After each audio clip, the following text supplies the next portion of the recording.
देखिए, ये ना सही मायने में सत्ता की ओर से फैलाए गया झूठ है और भ्रम है। सच्चा पत्रकार आज भी निर्भीक है, निष्पक्ष है। ठीक है, हमारे बीच से कुछ साथी कुछ पार्टियों में चले जाते हैं जिनको गोदी मीडिया कह दिया जाता है, लेकिन इसका मतलब ये नहीं है कि वो सारे पत्रकार वैसे हो गए। जैसे एक कहावत है कि एक मछली जो है पूरे तालाब को गंदा करती है, ऐसे ही हमारे बीच भी कुछ पत्रकार हैं जिनके नाम से, लेकिन इस झूठ को शासन प्रशासन यानी खासतौर पर राजनीतिक लोग और प्रशासनिक अधिकारी इस बात को लगातार फैला रहे हैं कि पत्रकार जो है गोदी मीडिया हो गया। सारे पत्रकार गोदी मीडिया नहीं, अगर सारे पत्रकार गोदी मीडिया होते तो आज जब यहाँ बैठ के हम संघर्ष करने, जंतर मंतर धरना देने इतने दूर से नहीं आते। एक टीम गठित हो रही है और हम लोग बैठ के तय करेंगे कि किस तरह से पत्रकारों को पेंशन योजना की लाभ अधिक से अधिक पत्रकारों को मिल सके। सर, बहुत सारे जो छोटे मोटे पत्रकार हैं आर्थिक दबाव के कारण कई बार जो है सत्ता से भी गठजोड़ कर ले रहे हैं। जो प्रशासनिक पदाधिकारी होते हैं उनको भी जो है कभी कभी जो पदाधिकारी कहते हैं कि तंग करते हैं कि भाई ये खबर दिखा देंगे जो ऐसी खबर है, तो उस पर क्या कहना चाहेंगे आप? देखिए, मुद्दा आज यही है। मुद्दा क्या है कि जो पत्रकार हर जनता की, आम जनता की आवाज़ उठा रहा है, सरकार तक पहुंचा रहा है, नेताओं तक पहुंचा रहा है, पर उस पत्रकार की बात कौन सुन रहा है?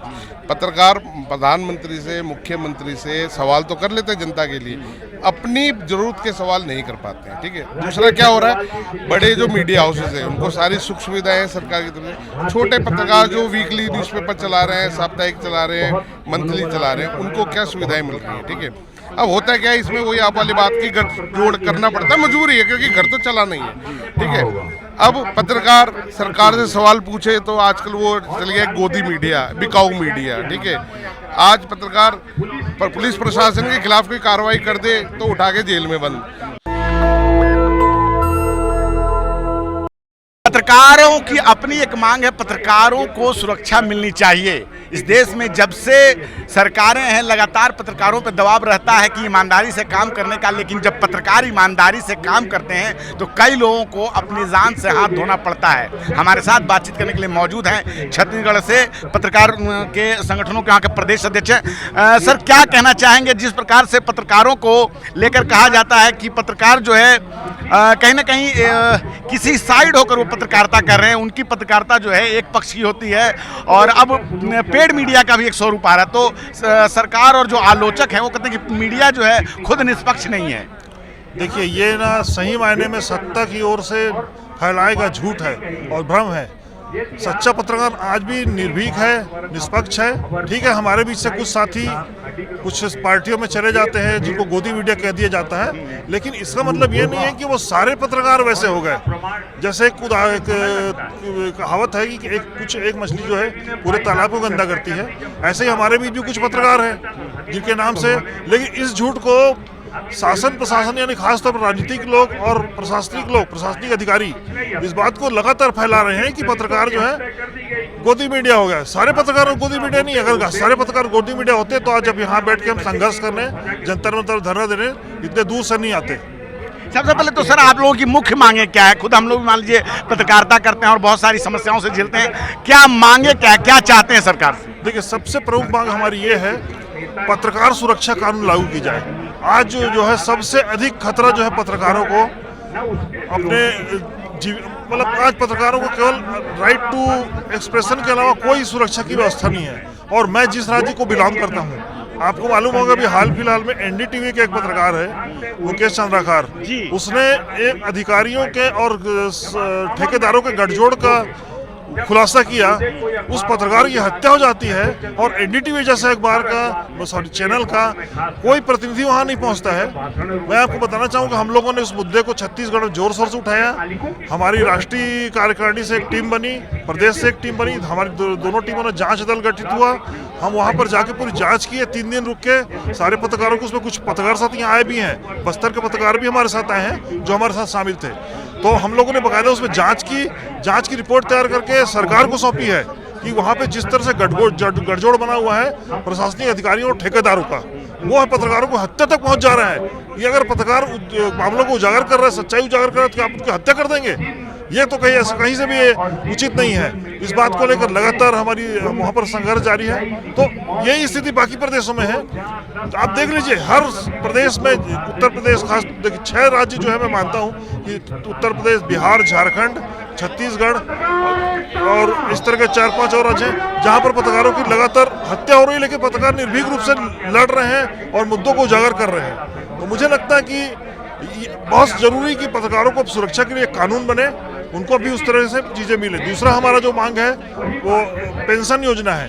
जैसे छत्तीसगढ़ में हमारे यहाँ पेंशन योजना चालू हुई है, लेकिन हमारे यहाँ 99% पत्रकारों को उसका लाभ इसलिए नहीं मिलता क्योंकि वो अधिमान्यता पत्रकारों को अधिमान्यता की शर्त ला दी गई है।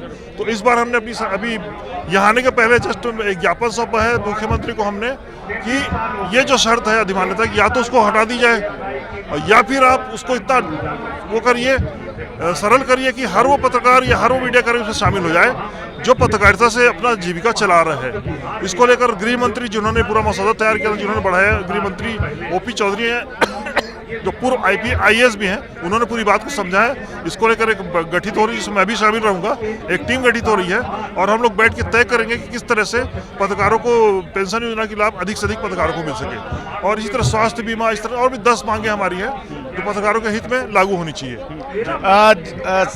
सत्ता का जो है हमेशा दबाव रहता है पत्रकारों पे, और ये आज से नहीं है, ये प्राचीन काल से है, मध्यकाल से है। जब राजा महाराजा भी हुआ करते थे तो वो चाहते थे कि लिखने वाले उनके पक्ष में लिखें, और पूरे विश्व में हम देखते हैं कि पत्रकारों पे एक खतरा रहता है। और अगर हम भारत में अभी पिछले 10-12 सालों की बात करें तो ऐसा कहा जाता है कि जब से BJP की सरकार आई है तो पत्रकारों पे और ज़्यादा दबाव है। तो क्या आप सहमत हैं इस बात से?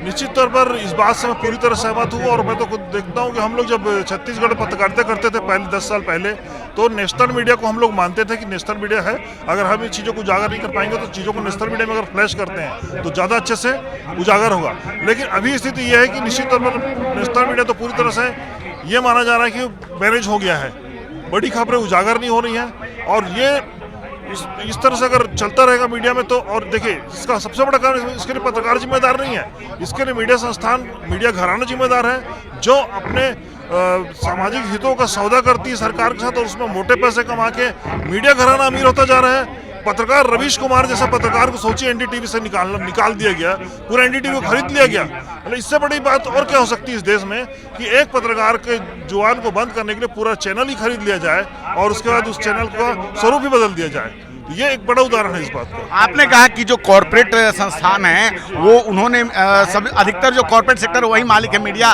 संस्थानों के, तो इसमें कई बार जो मीडिया चैनल्स में काम करने वाले जो छोटे छोटे कर्मचारी हैं, जो छोटे पत्रकार हैं, जिनका कोई चेहरा नहीं, जिनको बहुत सारे, अब रवीश कुमार हैं या बहुत सारे नाम हैं जिनको तो लोग जानते हैं, लेकिन जो छोटे पत्रकार होते हैं उनका उतना नाम नहीं होता, तो वो उनके ऊपर एक आर्थिक दबाव भी होता है। और ऐसे में जब वो सच्ची पत्रकारिता करते हैं तब तो गाली खाते हैं और साथ साथ गोली भी खाते हैं। गोली खा निश्चित तौर पर देखिए, छत्तीसगढ़ में एवरेज 29-30 पत्रकार हर साल पत्रकारों के ऊपर या तो हमला होता है या हत्या होती है। तो इस तरह से आप देखेंगे जो, लेकिन इसके बावजूद जो ये बोलते हैं कि पत्रकारों के अंदर मतलब पत्रकार बिके हुए हैं, अगर बिके हैं तो उनकी हत्या कैसे हो रही है? अगर बिक जाता तो पत्रकार, अगर मैं ये कह रहा हूँ कि NDTV का पत्रकार मुकेश चंद्राकर अगर बिक जाता तो उसकी हत्या करने की स्थिति आती क्या? मैं ये सवाल कर रहा हूँ आपसे। बिल्कुल भी नहीं आती। तो एक वर्ग जो है ना, हमारे जो निर्भीक पत्रकार हैं, जो निष्पक्ष होके, आज भी सोचिए जो पहले जमाने में कहा जाता था कि घर भूख तमाशा देखे, आज भी लोग अपनी जान की बाजी लगा के पत्रकार अपनी खबरों को दे रहे हैं और झुक नहीं रहे हैं, तो उनकी हत्या हो रही है। इसी चीज़ की सुरक्षा चाहिए हमको, और इसके लिए कानून बने कि पत्रकारों के ऊपर अगर कोई गलत चीज़ आती है तो उस पर कार्रवाई भी हो। लेकिन इस बात का निर्णय कैसे हो कि पत्रकारों का एक जो है, पत्रकारों की एक बहुत बड़ी जमात है, ऐसे में जो आप पेंशन की बात करें और बहुत सारी सुविधा की बात करें, तो आखिर सरकार को किन किन को देना चाहिए? देखिए, मैं इस बात को बहुत अच्छा सवाल किया आपने। पत्रकार में पेंशन की योजना हर उस पत्रकार को मिलना चाहिए जो हम लोगों ने, हमारे संगठन ने जो डिफाइन किया है। हमने सीधा सीधा कहा कि जिस भी व्यक्ति की आजीविका समाचार आदान प्रदान के जरिए हो रही है, उसका चाहे प्रत्यक्ष सहयोग या परोक्ष सहयोग हो, यानी अगर पत्रकार रिपोर्टर है तो उसके साथ अगर सवाल तक अखबारों में जैसे पेस्टर होता है या आपके यहाँ कैमरामैन है, ओबी मैन का कर्मचारी है, वो भी तो पूरी जीवन पत्रकारिता में आपके सहयोग करने के लिए गुजार रहा है, तो उनको भी सुरक्षा मिले, उनको भी फायदा मिले। और मैं ये कहता हूँ इसलिए भी जरूरी है कि जैसे अभी हमारे यहाँ भी एक सवाल उठी कि भीड़ बढ़ जाएगी, मतलब भीड़ क्यों भी बढ़ेगी? आप हजारों कार्यकर्ताओं को 40-40 लाख कार्यकर्ता, 1-1 करोड़ कार्यकर्ता की बात करती पार्टियां, उनको मोबिलाइज करते हैं आप, और गिने चुने पत्रकारों को कुछ हजार पत्रकार या अधिक से अधिक पूरे देश में इकट्ठा करें अपन 1.5-2 लाख 4 लाख 10 लाख भी अगर होते हैं, तो उनको अगर आप मोबिलाइज कर दे रही है सरकार, तो क्या बुरा? वो भी तो आप इस देश के नागरिक हैं और इस देश की सेवा कर रहे हैं अपनी जान की बाजी लगा के, चाहे परोक्ष रूप से करें या प्रत्यक्ष रूप से करें। सर, बहुत सारे जो छोटे मोटे पत्रकार हैं आर्थिक दबाव के कारण कई बार जो है सत्ता से भी गठजोड़ कर ले रहे हैं। जो प्रशासनिक पदाधिकारी होते हैं उनको भी जो है कभी कभी जो पदाधिकारी कहते हैं कि तंग करते हैं कि भाई ये खबर दिखा देंगे जो ऐसी खबर है, तो उस पर क्या कहना चाहेंगे आप? देखिए, मुद्दा आज यही है। मुद्दा क्या है कि जो पत्रकार हर जनता की, आम जनता की आवाज़ उठा रहा है, सरकार तक पहुंचा रहा है, नेताओं तक पहुंचा रहा है, पर उस पत्रकार की बात कौन सुन रहा है? पत्रकार प्रधानमंत्री से, मुख्यमंत्री से सवाल तो कर लेते हैं जनता के लिए, अपनी जरूरत के सवाल नहीं कर पाते हैं। ठीक है। दूसरा क्या हो रहा है, बड़े जो मीडिया हाउसेज हैं उनको सारी सुख सुविधाएं हैं सरकार की तरफ से, छोटे पत्रकार जो वीकली न्यूज़पेपर चला रहे हैं, साप्ताहिक चला रहे हैं, मंथली चला रहे हैं, उनको क्या सुविधाएं मिल रही हैं? ठीक है। अब होता क्या है इसमें, वही आप वाली बात की गठजोड़ करना पड़ता है, मजबूरी है, क्योंकि घर तो चला नहीं है। ठीक है। अब पत्रकार सरकार से सवाल पूछे तो आजकल वो चल गया गोदी मीडिया, बिकाऊ मीडिया। ठीक है। आज पत्रकार पर पुलिस प्रशासन के खिलाफ कोई कार्रवाई कर दे तो उठा के जेल में बंद, नेताओं से कुछ तीखे सवाल पूछ ले तो गाली गलोच। ठीक है। माफिया से ऊपर कोई रिपोर्ट निकाल दे तो मर्डर हो जाते हैं। तो पत्रकार सुरक्षित कहाँ है? आज मुद्दा यही है, जो भारतीय श्रमजीवी पत्रकार संघ का है उसका मुद्दा यही है कि पत्रकार का जो हनन हो रहा है, जो उनके साथ ये परेशानियां हो रही है, इन सब के लिए सरकार जब तक सामने हमें प्रोत्साहित नहीं करेगी, प्रोत्साहन नहीं देगी, अपना सपोर्ट नहीं करेगी, तो पत्रकार की हालत दिन ब दिन और खराब होगी। भारत में अभिव्यक्ति की स्वतंत्रता, इसको लेकर हमेशा एक विवाद की स्थिति रहती है।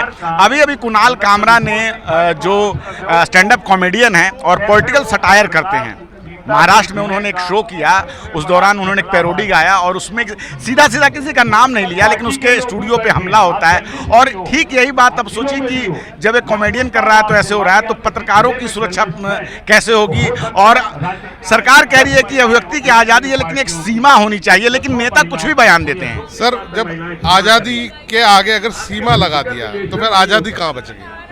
अभिव्यक्ति की आज़ादी की अगर हम बात करते हैं तो उसके अगर एक सीमा लगा दिया, लोक व्यवस्था और सुरक्षा प्रशासन, वो तो एक मानना पड़ता है कि भाई देश की सुरक्षा के हिसाब से। कुमार कामरा जी की बात कर रहे हैं, कितने उनके ऊपर एफआईआर आपको पता ही है। आप नेशनल दस्तक से हैं, देश का बड़ा सम्मानित न्यूज चैनल है, आपको मेरे से ज्यादा बेहतर पता है कितनी एफआईआर उनके खिलाफ हो चुकी है। तो अभिव्यक्ति की आज़ादी अगर पत्रकार की बात करें तो पत्रकार के पास कहाँ है? आज पत्रकार किसी, मान लीजिए पुलिस के थाने के एक एसएचओ के बारे में कुछ लिख दे, उठा के ले जाते हैं, अगले दिन उसके ऊपर केस हो जाते हैं, भुगता रहे एफआईआर, वो थाने में कोर्ट में धक्के लगाता रहे। अगर पत्रकार के साथ यही होता रहेगा तो अपना काम कब करेगा? तो यही मुद्दे सब, इन सब चीजों के लिए आज ये पत्रकार सुरक्षा कानून की मांग की जा रही है, ताकि जनता को, जनता के सामने पत्रकारों की जो परेशानी है वो आ सके, सरकार सुन सके कि भाई पत्रकारों की क्या परेशानी है। चलिए, धन्यवाद। धन्यवाद।